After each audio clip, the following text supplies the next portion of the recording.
आप सभी सनातन प्रेमी भक्तजनों को शिव पुराण की पावन कथा दिग्गज संहिता के 24वें अध्याय का शेष भाग दूसरे पार्ट में दे रहा हूँ। सो अति हर्षोल्लास के साथ, मन में पूर्ण श्रद्धा विश्वास के साथ सभी सनातन प्रेमी भक्तजन, शिव भक्तजन कथा को ध्यान से सुने। वीडियो को लाइक करें, कमेंट करें। और वीडियो दोस्तों लंबी हो जाती है तो इसलिए मैं थोड़ा कम बोलने का प्रयास कर रहा हूँ, ताकि आप लोग वीडियो को ज़्यादा से ज़्यादा सुन सकें और कमेंट कर सकें। वीडियो को लाइक करना, कमेंट करना, शेयर करना। हमारे सेवा ज्ञान 1008 चैनल की सदस्यता लें। हमारे डिस्क्रिप्शन बॉक्स में जाकर के हमारे चैनल को क्लिक करें, वहाँ पे हमसे संपर्क करने का लिंक मिल जाएगा। और इसी के साथ कथा प्रारंभ। शिव पुराण दिग्गज संहिता का 24वां अध्याय पार्ट 2। प्रणव का तीसरा अक्षर मकार। आवाहनी अग्नि, परमात्मा, तमोगुण, देवलोक, ज्ञान शक्ति, सामवेद, तृतीय, समन तथा शिव, ये तीसरी रेखा के 9 देवता हैं। प्रतिदिन स्नान से शुद्ध होकर भक्ति भाव से त्रिपुंड में स्थित देवताओं को नमस्कार कर त्रिपुंड धारण करें तो भोग और मोक्ष दोनों की प्राप्ति होती है। भस्म को 32, 16, 8 अथवा 5 स्थानों में धारण करें। सिर पर, माथे पर यानी मस्तक, दोनों कान, दोनों आंखें, नाक के दोनों नथनों यानी इला नाड़ी, पिंगला नाड़ी, चंद्र नाड़ी, स्वर नाड़ी, ये जिसको आप लोग अपने नथना बोलते हैं, ये है नथना। यहाँ पे इसको चंद्र नाड़ी बोलते हैं, इसको सूर्य नाड़ी बोलते हैं। और अध्यात्म में और परमात्मा प्राप्ति में इसका बहुत बड़ा महत्व है, क्योंकि ये सुषुम्ना नाड़ी जाती है। बीज की नाड़ी को सुषुम्ना नाड़ी कहते हैं और यही ब्रह्मरंध्र में आकर के त्रिकालदर्शी दिव्य दरबार परमात्मा का दर्शन होता है। दोनों नथनों, दोनों हाथ, मुंह, कंठ, दोनों कोहनियों में, दोनों पिंडी, दोनों जांघों और पांव आदि 32 अंगों में क्रमशः अग्नि, वायु, पृथ्वी, देश, 10 दिशाएं, 10 दिक्पाल, 8 वसुंधरा, ध्रुव, सोम, आम, अनिल, प्रातःकाल इत्यादि का नाम लेकर भक्ति भाव से त्रिपुंड धारण करें, अथवा एकाग्रचित हो 16 स्थान में ही त्रिपुंड धारण करें।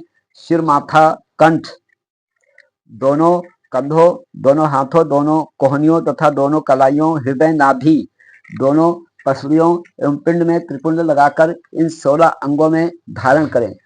तब अश्विनी कुमार, शिव शक्ति, रुद्र, ईश, नारद और वामा आदि 9 शक्तियों का पूजन करके उन्हें त्रिपुंड में धारण करें। सिर, बालों, दोनों कान, मुंह, दोनों हाथ, हृदय, नाभि, युगल, दोनों पिंडली एवं दोनों पांव, इन 16 अंगों में क्रमशः शिव, चंद्रमा, रुद्र, ब्रह्मा, गणेश, लक्ष्मी, विष्णु, शिव, प्रजापति, नाग, दोनों नाग कन्या, ऋषि कन्या, समुद्र, तीर्थ इत्यादि के नाम स्मरण करके त्रिपुंड भस्म धारण करें।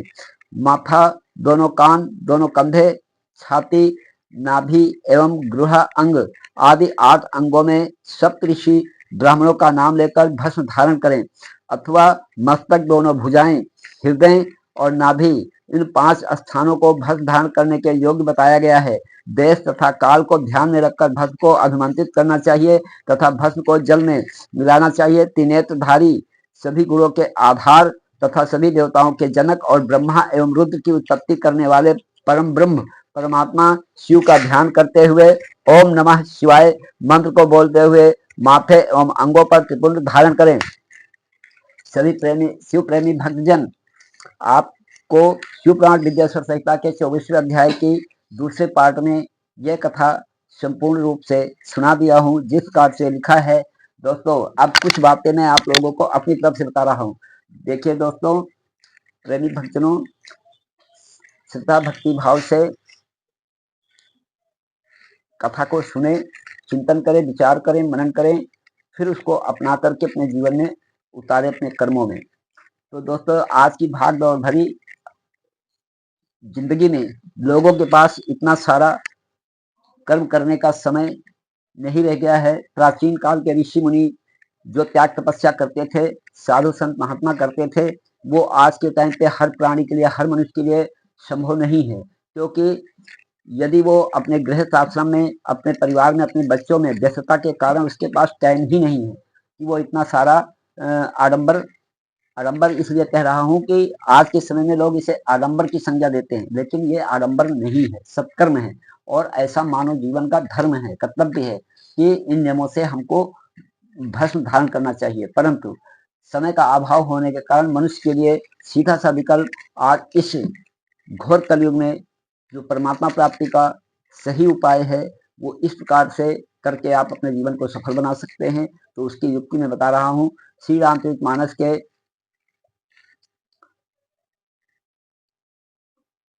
श्री गोस्वामी तुलसीदास जी ने कहा है और लिखा है, प्रभु श्री राम जी ने लिखवाया है कि कलयुग केवल नाम आधारा, सुमेरी सुमेरी नर उतरहि पारा।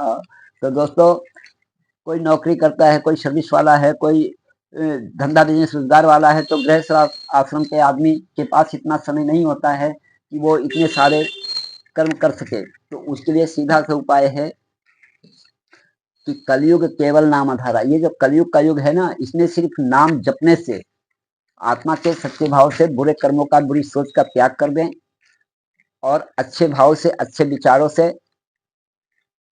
इंसानियत, मानवता और परमात्मा का ध्यान करते हुए नाम जप करते रहें और जीवन में मौज करते रहें। परमात्मा प्राप्ति एक दिन स्वतः हो जाती है, यदि आप सच्चे भाव से, सच्चे विचारों से परमात्मा को समर्पित होकर ओम नमः शिवाय महामंत्र का जाप करते हैं।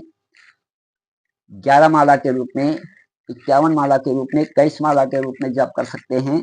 और सरल विधि है कि अगर ये 11 माला, 21 माला, 51 माला, 101 माला नहीं कर सकते हैं तो कम से कम महाशिवरात्रि की रात्रि में 108 माला का रुद्राक्ष की माला से जाप करके आप 108 का हवन कर दें। 10वां हिस्सा भगवान को मिल जाएगा, परमपिता परमात्मा को मिल जाएगा और सब देव प्रसन्न हो जाएंगे। और इसी क्रम से करते हुए धीरे धीरे आपको परमात्मा प्राप्ति हो जाएगी और आपका जीवन सदैव खुशहाल रहेगा, प्रसन्न रहेंगे, निरोगी रहेंगे, स्वस्थ रहेंगे, मस्त रहेंगे।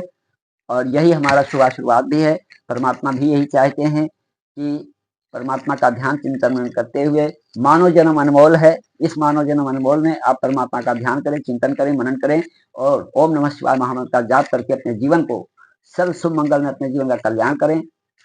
यही सभी साधु संतों, महात्माओं का, सभी ऋषि मुनिजनों का और सभी वेद पुराणों में जो हमारे ज्ञान दिया गया है, वो ये ज्ञान मिलता है कि आप आसानी से परमात्मा प्राप्ति कर सकते हैं। परमात्मा दुर्लभ नहीं है, दुर्लभ है हमारे अंदर जो काम, क्रोध, लोभ, मद, मोह, माया, मत्सर है। इनके कारण हम सही जाप, सही अनुष्ठान, सही साधना, जब तक अनुष्ठान कर ही नहीं पाते हैं। इसलिए इन्हीं को विचारों को अपने हृदय से निकालना है और परमात्मा शिव का ध्यान करना है। ओम नमः शिवाय महामंत्र। हर हर महादेव की जय। बाबा अमरनाथ बर्फानी। भूखे को भोजन, प्यासे को पानी। हमारे सेवा ज्ञान चैनल 1008 की सदस्यता में हमारा सहयोग करें। हर हर महादेव की जय।